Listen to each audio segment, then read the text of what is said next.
La noche que me senté a leer a Dostoyevski por primera vez fue un acontecimiento en mi vida, más importante incluso que el primer amor. Cambió la faz del mundo por completo. Ya no sé si es verdad que el reloj se paró en aquel momento, cuando alcé la vista después del primer trago intenso. Quizá hubiese sido yo un poco raro antes, sin darme cuenta. Pero desde el momento en que me sumergí en Dostoyevski, fui clara e irrevocablemente raro y me sentí satisfecho de serlo. El mundo ordinario, despierto y cotidiano había acabado para mí. Era como el hombre que ha estado mucho tiempo bajo las trincheras o demasiado tiempo bajo el fuego. El sufrimiento humano ordinario, la envidia humana ordinaria y las ambiciones humanas ordinarias eran mierda para mí. Henry Miller, Trópico de Capricornio.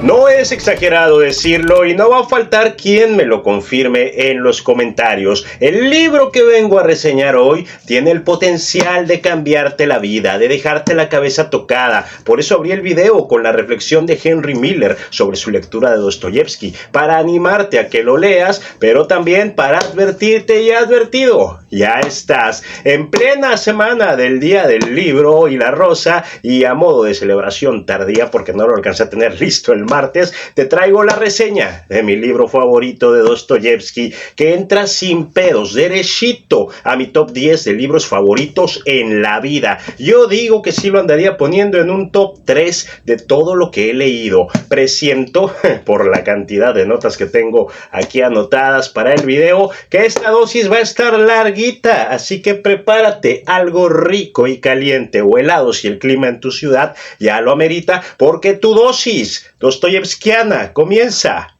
ya mismo.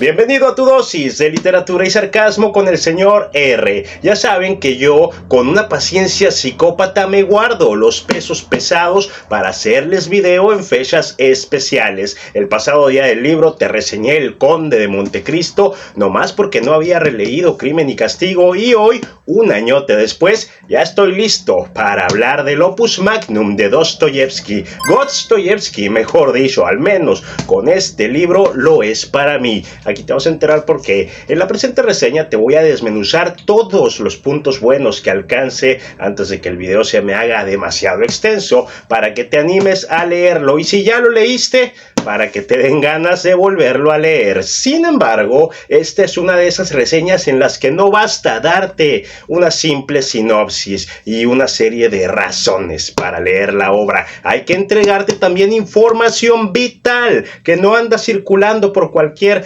sitillo barato de internet sobre la obra y tanto los hechos de la vida del autor. Obra y autor, es muy importante ahondar en esto antes de entrar a la reseña. Digamos que en lo que te hablo tanto de Dostoyevski como de su obra Crimen y Castigo, no de toda su obra, no acabaría nunca si te hablo de toda su obra en un solo video. Te voy a dar una especie de detrás de escenas sobre la escritura de Crimen y Castigo. Quizá recuerdes que en su momento hice este video, 10 cosas que debes saber antes de leer esta novela. De esas 10 cosas no vamos a hablar, puesto que ya las mencionamos allá en aquel video. Si acabando este video quieres complementar, pues vas y lo miras. Todos los videos a los que haga mención a lo largo de esta reseña te los voy a dejar en la descripción. Y ahora sí, procedo a darte información de Crimen y Castigo para enriquecer en grado no pequeño tu experiencia leyendo la obra o reinterpretándola, si es que entraste a este video con este librazo ya leído.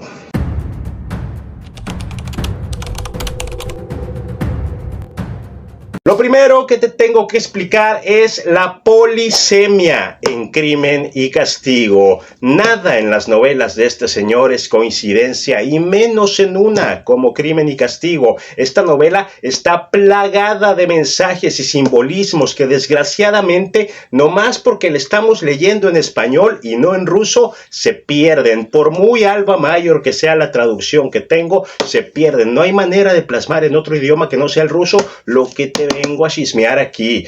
Pasa que aquí Dostoyevsky recurrió a la polisemia, que es un recurso literario en el que el autor intencionalmente coloca una palabra que sabe que tiene varios significados, y si estamos atentos pues podemos intuir qué papel va a desempeñar cada uno de nuestros personajes de esta novela, nada más por saber cómo se llaman. Y esto es clave para no olvidar los nombres de los personajes, que ya sabemos que cuando leemos literatura rusa, uno de los grandes pedos que tenemos es acordarnos de cómo se llama cada personaje. Vamos a empezar con nuestro protagonista, cuyo nombre completo es Rodion Romanovich Raskolnikov. Pues este nombre suena casi igualito a una popular frase de la Rusia zarista, donde la novela sucede. Dicha frase dice: Rodina Romanovich Raskololas, frase que traducida al español significa la patria de los Romanovich ha quebrado.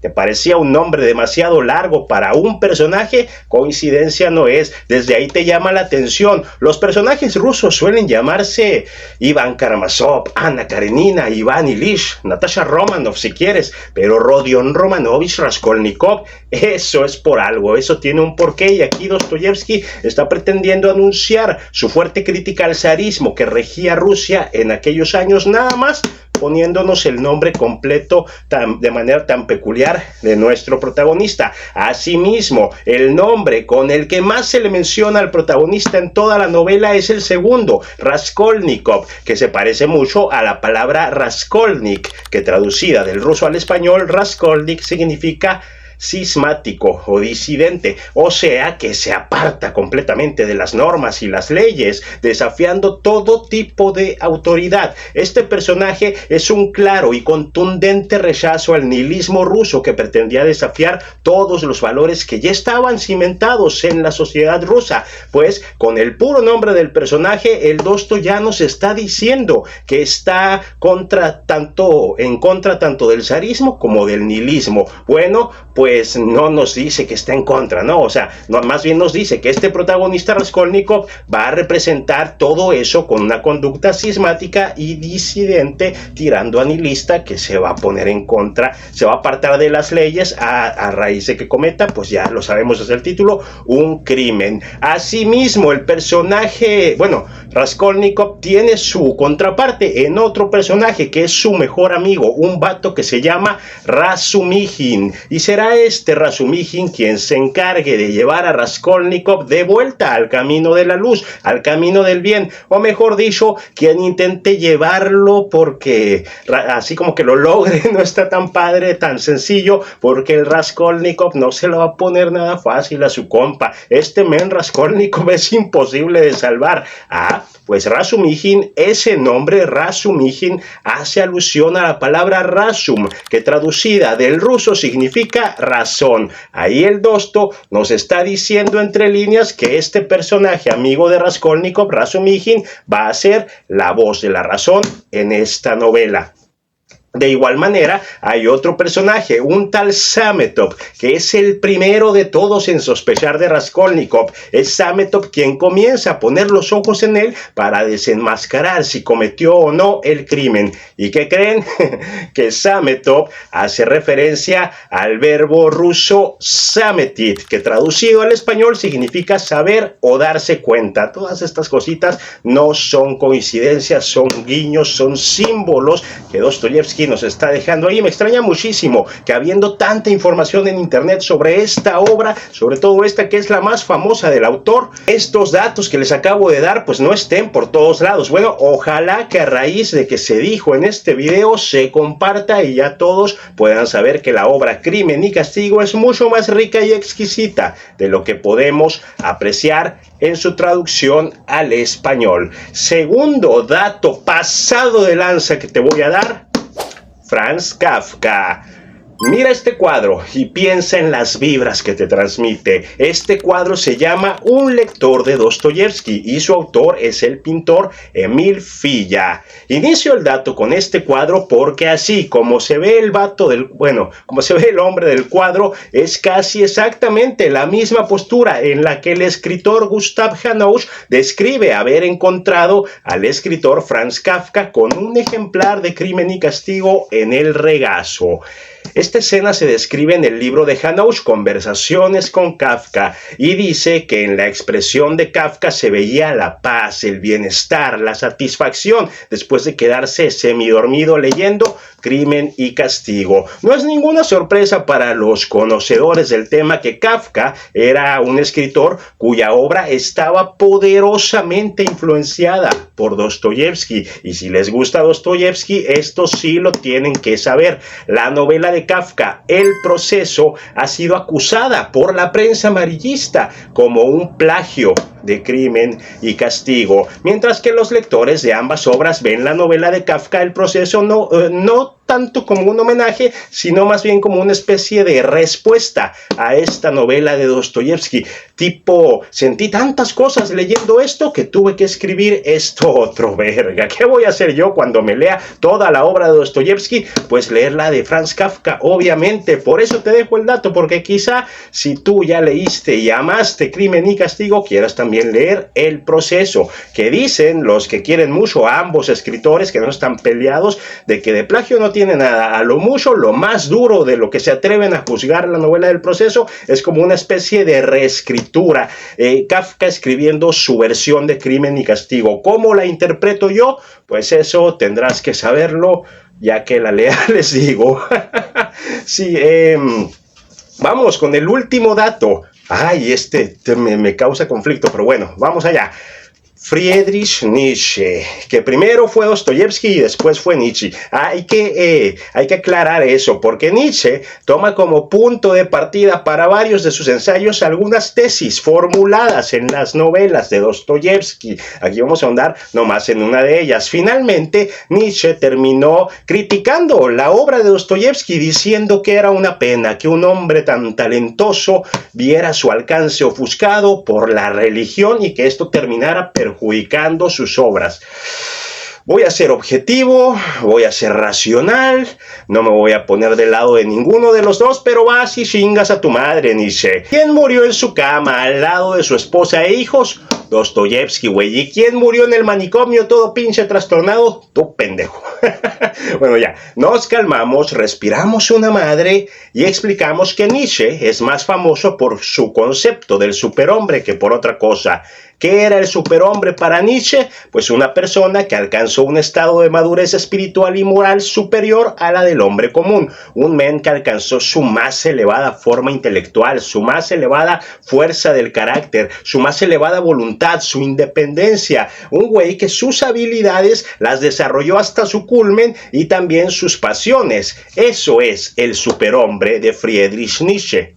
Cuando yo estaba leyendo ciertas partes de Crimen y Castigo en noviembre pasado, en específico un ensayo donde Raskolnikov describe al hombre ideal, ese que es tan extraordinario que no tiene por qué seguir ninguna norma ni autoridad, yo nomás podía pensar, pinche Nietzsche bigotón mamón, no tienes vergüenza, güey. La teoría de Nietzsche es el ensayo de Raskolnikov. Obviamente Raskolnikov lo escribe en un tono soberbio y hasta ególatra, diciendo que un hombre así puede cometer actos atroces y la sociedad, en vez de quererlo crucificar, lo va a venerar, y pone como ejemplo a Napoleón. Por eso se dice que Raskolnikov es una especie de Napoleón moderno. Quítale todo lo que es alusivo al crimen a este ensayo de Raskolnikov, quítale toda la jerga novelizada, quítale el drama al ensayo que se nos deja leer en esta novela de Crimen y Castigo, y ¿qué nos queda?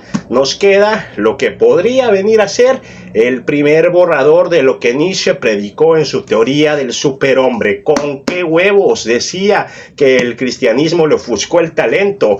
¿Qué dicen? ¿Está rebuscado? ¿No están de acuerdo? Pues sálganse del... Ah, no es cierto. No se crean, para eso están los comentarios. Yo encantado de debatir el tema allá abajo con unos comentarios, aunque veo venir pergaminos enteros donde este video le llegue a un fan de Friedrich Nietzsche. Ahora que estoy seguro de que por lo menos ya te conté 3 cositas que muy seguramente no sabías de Crimen y Castigo, permítaseme dejar su novela de lado y hablar un poquito sobre el autor. Es cierto que hay que separar al escritor de su obra y ver la obra como un ente independiente en el que no necesitas nada que no sea la obra para disfrutarla al máximo. Creo en esto, lo considero una regla de hecho, pero toda regla tiene su excepción y el Dostoyevsky es la excepción a esta regla. Si separas separas la vida de Dostoyevski de su obra, te van a pasar de noche muchas cosas. Y a continuación te voy a explicar por qué.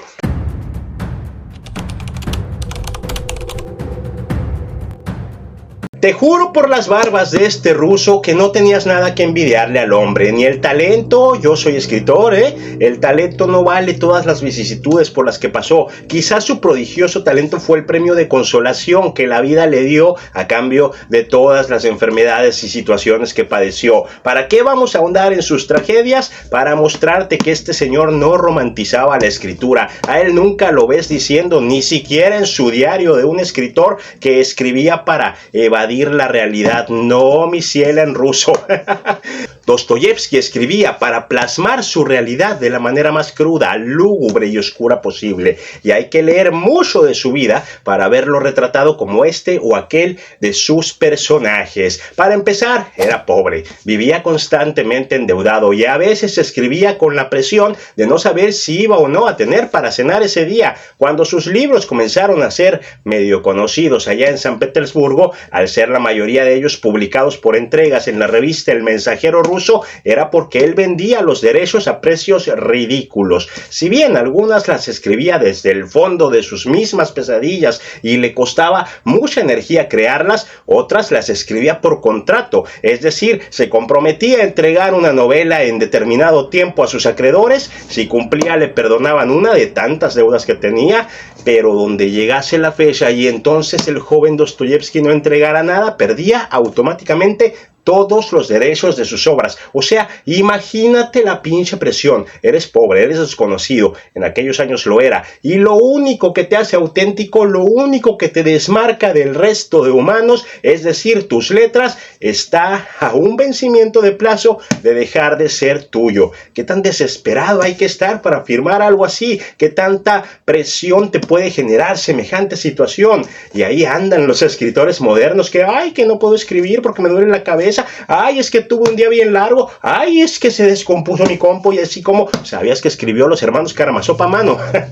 No nos desviemos ya, que Dostoyevski fue rechazado por la primera versión de Crimen y Castigo. Y antes de ser rechazado con Crimen y Castigo, fue rechazado también con otra novela suya llamada Los Borrachos. ¿Qué hizo?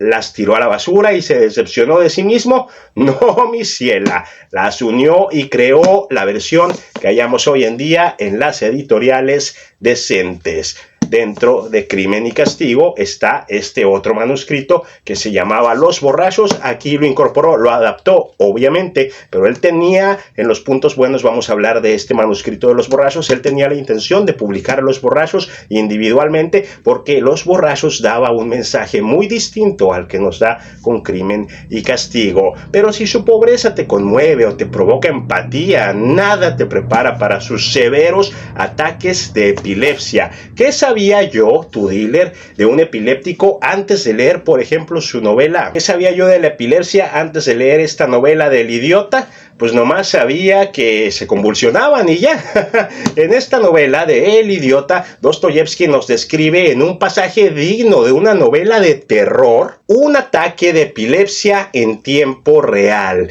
Desde que el enfermo siente que va a suceder y la angustia que padece durante estas horas previas al ataque hasta el momento crucial en el que literalmente se siente golpeado por un monstruo, arrastrado por una oscuridad que lo hace descender hasta el infierno y de la que regresa menos lúcido, menos despierto, menos vivo de cómo se fue, de la que regresaba con lagunas mentales en las que olvidaba por completo tramas y planes que ya tenía iniciados en sus libros. Y de hecho, dos de sus obras más afectadas por estas lagunas son Los Hermanos Karamazov y Crimen y Castigo. De hecho, él pensaba escribir una segunda parte de Los Hermanos Karamazov, cosa que nunca sucedió. Y aunque en El Idiota estamos hablando de una novela, de un personaje al que le da epilepsia, pues todo lo que nos cuenta no deja de estar novelizado. Sin embargo, acá en el diario de un escritor sabemos que hay uno que otro pasaje sobre sus crisis de epilepsia,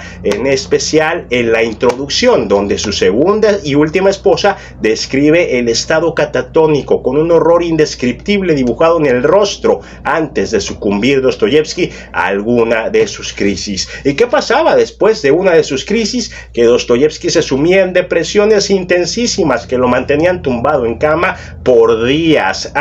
Así igualito como sucede en alguna de las escenas del protagonista Raskolnikov de Crimen y Castigo, que vamos a describir también por ahí en los puntos buenos. Entonces, Dostoyevski era pobre, era epiléptico. ¿Qué más le faltaba a este señor? Toma, güey.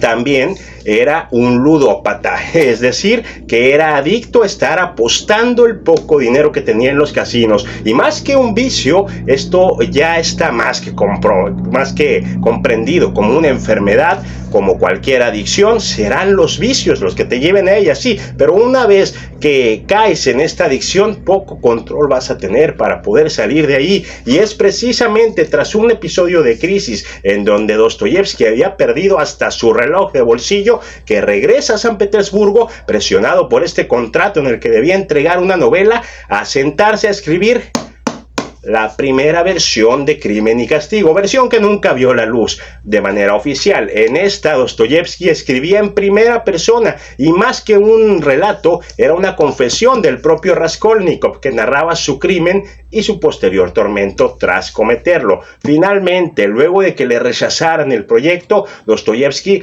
reescribió desde cero la novela con un enfoque y un narrador omnisciente que apunta más a la versión que se vende hoy en día, y al mismo tiempo, presionado por el contrato que les decía, escribió también su novela El Jugador. O sea, pinche mente prodigiosa. Mientras unos fantaseamos con algún día poder escribir una página que siquiera se asemeje a lo que este señor logró con esta novela, pues este señor escribe un Crimen y Castigo de día y un El Jugador de noche para cumplirle ahí tranquilamente a los acreedores. Pues vamos a sacar otra novelita ahí casual, decía. Vete a la verga, Dosto, ¿qué les daban en Rusia para llegar a este nivel? Dirás tú, pues también Stephen King, que escribe varios libros por año. Güey, si leer Crimen y Castigo es cansado, y no porque sea malo ni lento, sino porque te pone a sobrepensar en un chingo de cosas con su narración, ahora imagínate escribirlo. ¿Cómo te queda la mente y el alma después de escribir ciertas partes claves de un libro como este? Les puedo decir que con Tu asesino me divertí mucho, pero cuando escribí Talión, una vez que terminé de editarla en septiembre del año pasado, hijo de su pinche madre, quería llorar, luego quería borrar la novela, luego ya no quería sacar ni madres, y el pinche vacío que me quedó fue grande, y no es ni por asomo una novela tan introspectiva como se sabe por el diario de un escritor que lo fue Crimen y Castigo para Dostoyevski. O sea, yo nomás me pregunto, ¿cuánta alma le costó a Dostoyevski vender esto? ¿Cuán acabado, exprimido pudo sentirse luego de dar forma a semejante monstruo de la psicología humana? Ok, Dostoyevski se deprimía, era ludópata, pobre y epiléptico. A huevo que ya no hay nada que pudiera perturbar la mente de este escritor. Cosita, no hemos hablado del, como diría Malik, momento equidistante en su vida: Siberia. Siberia es un antes y un después en la vida de este señor. Crimen y Castigo es una de las obras que escribió después de su exilio en Siberia. El joven Dostoyevski perteneció a una sociedad de intelectuales que fomentaban el nihilismo ruso. ¿Qué era el nihilismo ruso? Básicamente rechazar todo control o autoridad que se quiera imponer sobre la sociedad rusa. Nada más por pertenecer a este grupo fue detenido y encarcelado. Les recuerdo que eran tiempos zaristas, con castigos y penas desquiciadas para delitos o crímenes en realidad muy pequeñitos. Y su sentencia por pertenecer a este grupo sería morir ejecutado ante un pelotón de fusilamiento. Dostoyevski vivió este horrible proceso de contar los días que le quedaban para ser asesinado. Se paró frente al pelotón de fusilamiento con la capucha ya puesta en la cabeza, cargaron las armas y en el último instante llega un oficial a caballo a detener la sentencia para anunciarles que el castigo había sido cambiado. por 4 años de trabajos forzados en Siberia. Y digo cambiado entre comillas porque fue un plan diabólicamente orquestado por el sacerdote antes de mandarlos a trabajos forzados. Les quería pues dar un sustito para que sentaran cabeza. En realidad el castigo siempre estuvo previsto como una temporada en Siberia, pero este güey, el sacerdote, les dijo: nah, diles que los vamos a fusilar para que se caguen, monta todo, trae a los soldados y la madre, vas a ver qué pedote que les vamos a sacar, hijo de su pinche madre. Un sustito, un puto trauma de por vida fue lo que le dejó a Dostoyevsky esta experiencia, este sustito, y el terror apenas iba comenzando. Yo no supe hasta este año que los trabajos forzados en Siberia a los que Dostoyevsky fue sometido eran en el Gulag ruso. ¿Y qué era el Gulag ruso?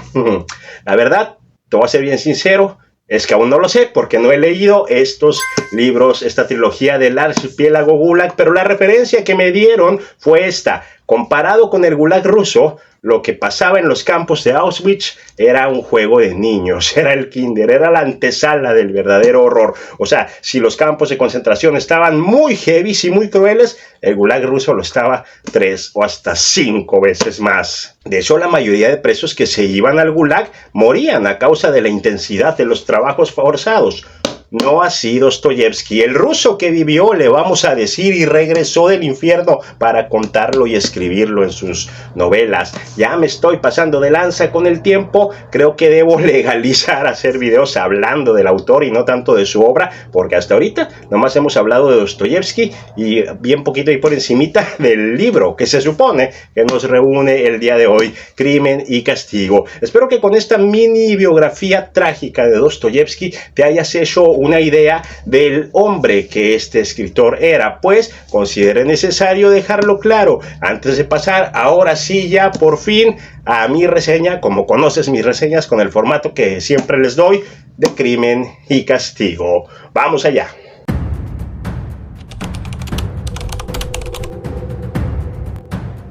Felicidades por llegar a la reseña de este video. Estoy seguro que muchos o se salieron o le adelantaron ahí en la línea del tiempo. Platícame en los comentarios de cuál eres. ¿Lo estás mirando de putazo o eres de sí, güey, ya lo que venimos, quiero reseña, no clase? Mientras yo te platico de qué va Crimen y Castigo. La novela comienza, se desarrolla y termina en la mente de nuestro protagonista Raskolnikov. Sí, el vato está en San Petersburgo, pero entérate que durante 640 páginas te la vas a pasar más en su mente que en los lugares donde la historia se ambienta. Y esto es muy importante porque casi no va a haber acción a lo largo de la trama. La acción es en dosis muy pequeñas. Por lo tanto, es importante hacer clic en el monólogo interno de este muchacho, que de hecho, desde el primer capítulo ya se nos deja ver cómo va a ser su diálogo consigo mismo durante toda la novela. ¿Y quién carajos es Raskolnikov? Se estarán preguntando los que aún no leen la novela, tanto que lo he mencionado.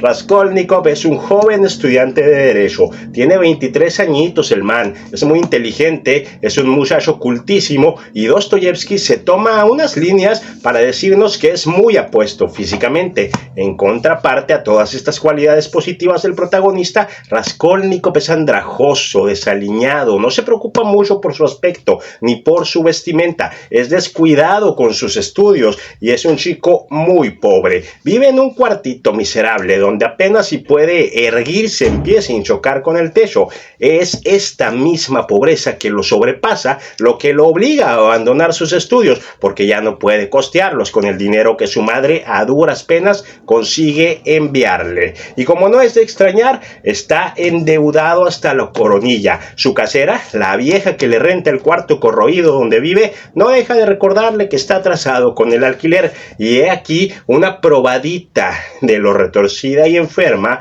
que tiene la mente nuestro protagonista Raskolnikov. Raskolnikov resuelve en su mente desde el primer capítulo que si mata a esta vieja y le roba todo su dinero, él mismo podría dedicar de estos bienes, este dinero que le va a robar después de matarla, a un fin mucho más elevado que el que la pinche anciana le quiere dar. O sea, el vato sabe que tiene una mente extraordinaria, que tiene la edad perfecta para forjarse un futuro brillante, y la única razón por la que no avanza es por mera falta de dinero, y esta pinche doña lo tiene ahí almacenado nomás. Si la matamos, se jode ella y nomás ella, y gracias a que se jodió, yo con mi inteligencia, con mis capacidades y mis conocimientos puedo beneficiar a muchos de la sociedad entera, nomás poniéndome como todo un abogado y poniendo mis habilidades jurídicas al servicio de la sociedad por el bien común.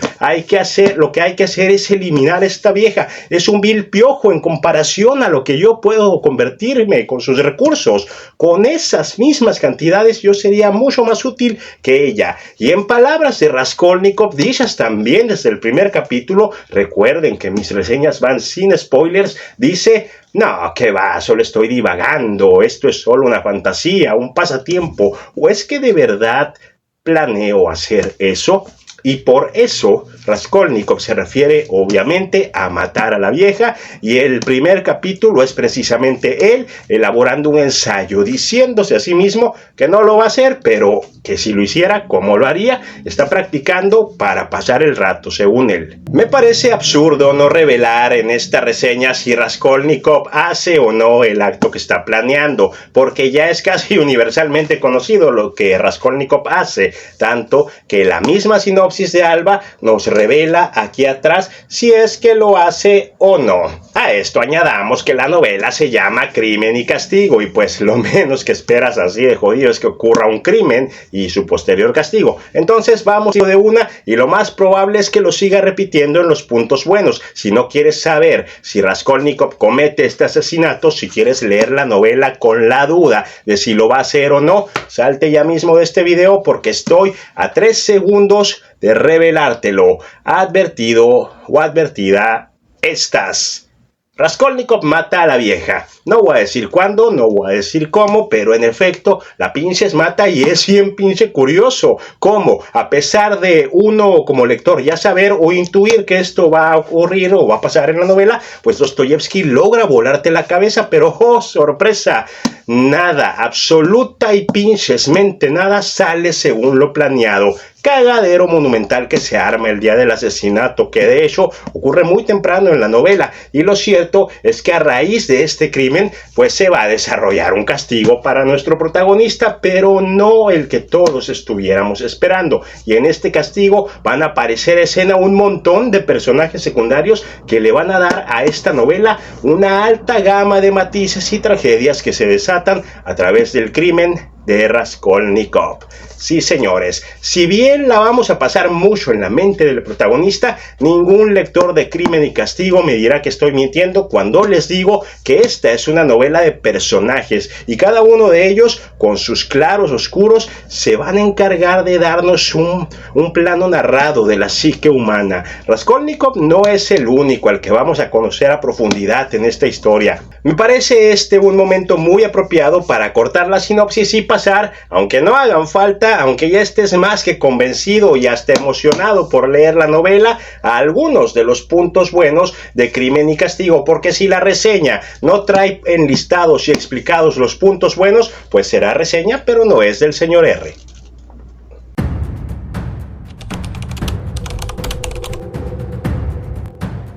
Primer punto bueno, ya lo dijimos en la sinopsis: personajes, todos, sin exagerar, todos los personajes de esta novela son intensos, apasionados, desesperados, y cada uno de ellos se encargará de plasmar con negritas las fortalezas y debilidades de sus caracteres en el lector. Hay que decir las cosas como son: esta cualidad intensificada de los personajes sacrifica un poquito el realismo de las conversaciones. En realidad tú sabes que estás leyendo un personaje de Dostoyevsky, porque ni en 1886 que se publicó la novela, la gente hablaba así en voz alta con alguien más. Sin embargo, las diatribas, sus monólogos, sus pinches debates que se avientan, estos güeyes no conversan, debaten así casual, un lunes cualquiera, se saludan, se sirven el vodka y se ponen a cotorrear con diálogos que te andan haciendo cuestionarte hasta la existencia. Definitivamente el más complejo de todos será Raskolnikov. No tienes idea la cantidad de capas y facetas en las que lo verás a lo largo de toda la novela. El Dosto te desdobla al personaje, hace cuenta que es una cebolla, pues le quita una capita, te la expone milímetro a milímetro y después la que sigue y después otra y así todas hasta dejar la cebolla desnuda, deprimido, engreído, harto, odioso, asesino, amoroso, arrepentido, ególatra, cínico. Lo vas a ver estallar en delirios, lo vas a ver desquiciado, vas a sentir admiración por su asombroso ingenio, vas a sentir también aversión y repugnancia por las cosas que hace, vas a sentir lástima por el pobre diablo cuando descienda hasta la parte más sombría y lúgubre de sus pensamientos. Y al chile no me alcanza el video para decir todo lo que este personaje te va a entregar. Pon ahí en los comentarios si quieres que en un video futuro lo haga dedicado a Raskolnikov con spoilers y chance y lo hacemos, porque sin pedos este solo personaje da para dedicarle un videazo completo. ¿Te imaginas que te toque interpretar a Raskolnikov? ¿Cuán grande sería ese reto? Aquí tu servilleta se lo aventó, bueno, mejor dicho, lo intentó con el audiolibro de Crimen y Castigo que puedes encontrar aquí en tu canal. Links en la descripción, está completo y la edición que narré es esta misma de Alba. Pero no es Raskolnikov el único personaje que te va a dejar la cabeza tocada. Tenemos a su mejor amigo, Razumijin. Pobre hombre, cómo nos va a conmover con su bondad, con sus buenos actos, con su... O sea, él se desgasta y se desvive por procurar lo mejor para todos, no nada más para su compa protagonista. Y no la tiene nada fácil. No es fácil ser un personaje tan blanco, tan puro y tan bueno en una novela de Dostoyevsky. Si hubiera que elegir un héroe dentro de todo este desfile de personajes, pues el mío sería, y por mucho, el Razumijin. Aunque para conmovernos casi al grado de las lágrimas no hay como la madre y la hermana de Raskolnikov, que aunque ni he hablado de ellas en todo el video, tienen un alto peso y un alto protagonismo en las páginas. Te duele, carajo, te duele en el ronco pecho ver todo lo que Raskolnikov se hace a sí mismo, ver cómo estas dos lo aman y se preocupan y quieren lo mejor para él, y el vato nomás no puede ser ayudado. Y ni siquiera es culpa del vato, es un dolor bien amargo, bien indescriptible, porque al menos aquí en el dolor que ves en la madre y en la hermana, pues no puedes hallar un culpable, no puedes hallar a alguien a quien dirigir y a quien odiar todo eso que te genera por lo que estas dos están padeciendo.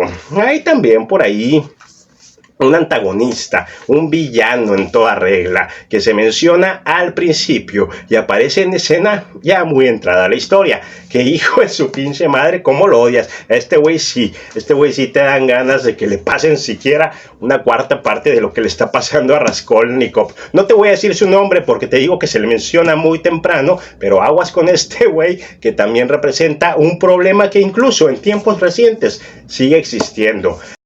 Además está el señor Marmelado, un miserable borracho que no hace más que traer desgracias a una historia que no carecía de ellas. Y con este Marmelado sí me tengo que pasar al segundo punto bueno, el alcoholismo. Dostoyevsky dedica muchas páginas a desarrollar la subtrama de este señor y su familia, y por eso en los datos sobre la obra les estaba yo diciendo que los datos sobre Crimen y Castigo de la novela Los Borrachos es que a Dostoyevsky le rechazaron la de Los Borrachos y terminó unificándola con Crimen y Castigo. Pues dentro de toda la crítica al sadismo y al nihilismo que ya les venía diciendo, está también la crítica al alcoholismo que se ve a través de este personaje Marmelado, que era desde que ya se llamaba Los Borrachos, esa crítica ya la tenía Dostoyevsky y no había sido incorporada al manuscrito de Crimen y Castigo. La intención de Dostoyevsky de escribir sobre esta enfermedad y brindar un retrato crudo y pesimista del daño que esta enfermedad generaba en las familias rusas existía desde antes, y la vino a incorporar aquí para darle todavía más peso y densidad de la buena a esta magnífica obra. Nunca le fue posible publicar aquella novela individual que tocara este tema, pero la novela que el Dosto escribió con ese objetivo está escondida aquí adentro. Tercer punto bueno, por encimita, porque ya lo mencionamos en su personaje, la enfermedad mental de Raskolnikov. Este güey tenía algo, y son muchos, en serio, un chingo de ensayos y análisis que hay en internet, donde citando este o aquel pasaje de la novela, los psiquiatras de hoy en día no logran ponerse de acuerdo sobre qué enfermedad mental padecía Raskolnikov. Unos argumentan con fundamentos muy sólidos que era un esquizofrénico, otros que era un maníaco depresivo, otros que por los días que se avienta acostado del sillón, y esto le pasaba también a Dostoyevsky después de sus crisis de epilepsia, otros alegan que lo que tenía era bipolaridad. El pedo aquí es que en 1866, que la novela se publicó, no había medicina ni ciencia para explicar las ansiedades y los delirios que Dostoyevsky explicó a través de este personaje. No en vano, ni mucho menos de manera exagerada, se dice que Dostoyevsky es el verdadero psicólogo de sus lectores. ¿Quién carajos necesita terapia cuando este señor te describe con sus personajes las cosas inexplicables que has sentido en tus días más oscuros? Y encima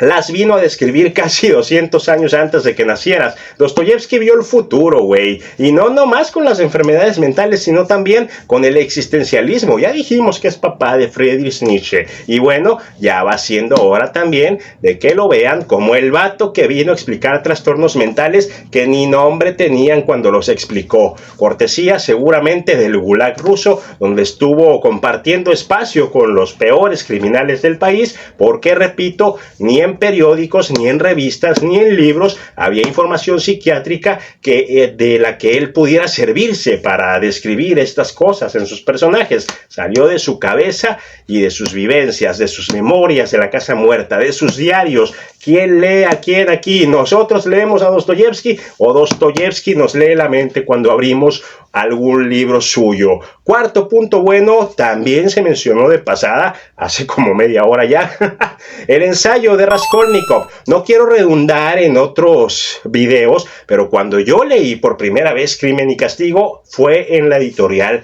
Mirlo, y ahora que lo leí en Alba, a la bestia, definitivamente yo nunca había leído el pedazo de literatura que se me estaba escapando con este ensayo, tanto que lo pongo como un punto bueno individual. Aquí en la descripción de este video te dejo el enlace a un video que hice la semana pasada comparando la traducción de Alba con la traducción de Mirlo, para que lo veas y te des cuenta de que la de Mirlo es una porquería y no la tienes que comprar. Esa de edición Fractales, esa de portada roja, red flag, porque pinche ensayo vuelacabezas que escribe Raskolnikov ni venía en esa edición. Tanto la parte donde se lee literalmente el ensayo como los diálogos y los debates que este mismo produce una vez que dicho ensayo se vuelve tema de conversaciones entre los personajes. No es que Raskolnikov se haya puesto en tiempo real dentro de la novela a escribir un ensayo, es que este ensayo Raskolnikov lo escribe 1 o 2 años, no me acuerdo bien,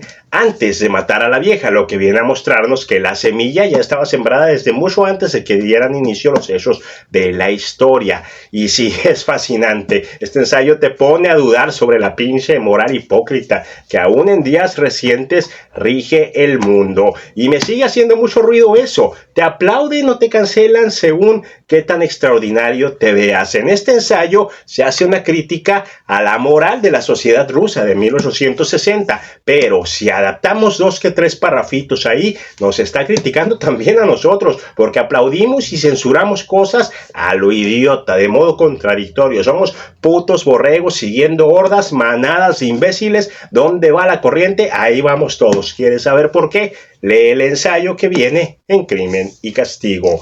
Quinto punto bueno, y lo dejo ya casi al final porque no es que este punto bueno abunde. Tú no puedes llegar a Crimen y Castigo buscando esto porque te lo va a dar en dosis muy pequeñitas, pero sabe cuándo y cómo dártelo.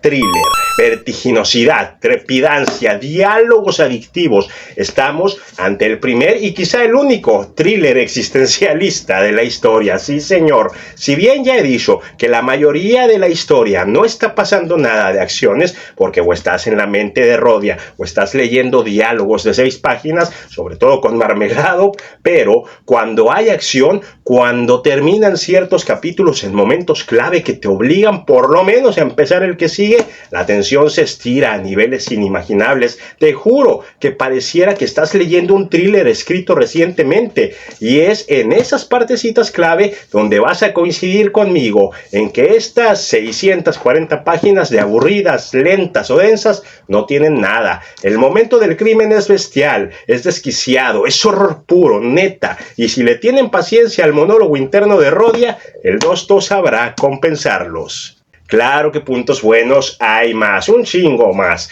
pero si les soy sincero, pues no voy a cometer el sacrilegio ni de alargar más de la cuenta esta reseña, que ya de por sí es de las largas, ni de privarles de muchas sorpresas de las que ni hablé aquí en el video. ¿Quieres saber más sobre esta magnificencia de obra? Chécate los videos que dejé en la descripción, o mejor aún, ¿por qué no?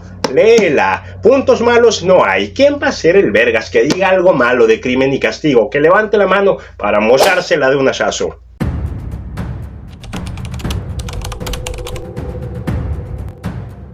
Conclusión. Al sumergirte en las páginas de Crimen y Castigo, te verás inmerso en un abismo de oscuridad emocional y angustia moral. A medida que la trama se desenvuelva, los sentimientos de culpa, remordimiento y desesperación se apoderarán de ti como una niebla densa que no da tregua. Esta novela te confrontará con los aspectos más sombríos de la condición humana, mientras explora las complejas interacciones entre el crimen, la justicia y el perdón. Cada página te impulsará a enfrentarte a tu propia conciencia, a cuestionarte las fronteras entre el bien y el mal, mucho más difusas de lo que crees, y dejará una impresión indeleble de inquietud y reflexión en tu psique. 5 estrellas, por si no era obvio a estas alturas del video. ¿Tú ya leíste Crimen y Castigo? ¿Crees que exagero al echarle tantas flores? Déjalo en los comentarios, y si no has leído la novela, pues hazte el favor a ti mismo de regalarte esta maravillosa experiencia literaria. Además de reseñar libros, también los escribo. Talión, mi más reciente novela, está publicada en Amazon. Es un thriller donde el protagonista decide que va a matar a una persona. ¿Coincidencia que me guste tanto Crimen y Castigo y Talión vaya de este tema? No sé, tú dime después de leerla. Talión, Bitácora de un asesino, disponible en Amazon, no más en físico, también en ebook. Si bien mi red principal es aquí el canal de YouTube, hago contenido literario para ti en todas estas redes. Ve y sígueme si estás en alguna. Comenta además qué otro libro quieres que reseñe de Dostoyevsky. Han salido varios en mis tops 10, pero así como este, dedicarle todo un video completo, darle todo el protagonismo a un solo título, no. Vaya que qué libro de Dostoyevsky quisieras que tuviera su reseña larga aquí en tu canal. Suscríbete para que seas partícipe de más videos de literatura rusa que tengo pendientes de hacer. Ponle la campanita, porque si no se la pones no serás notificado. Y mientras tanto, se despide de ti Marco Reyes, tu dealer de literatura y sarcasmo, pero no sin antes recordarte, como en cada video, que larga vida a los libros. Mil gracias por ver este video completo. Bye.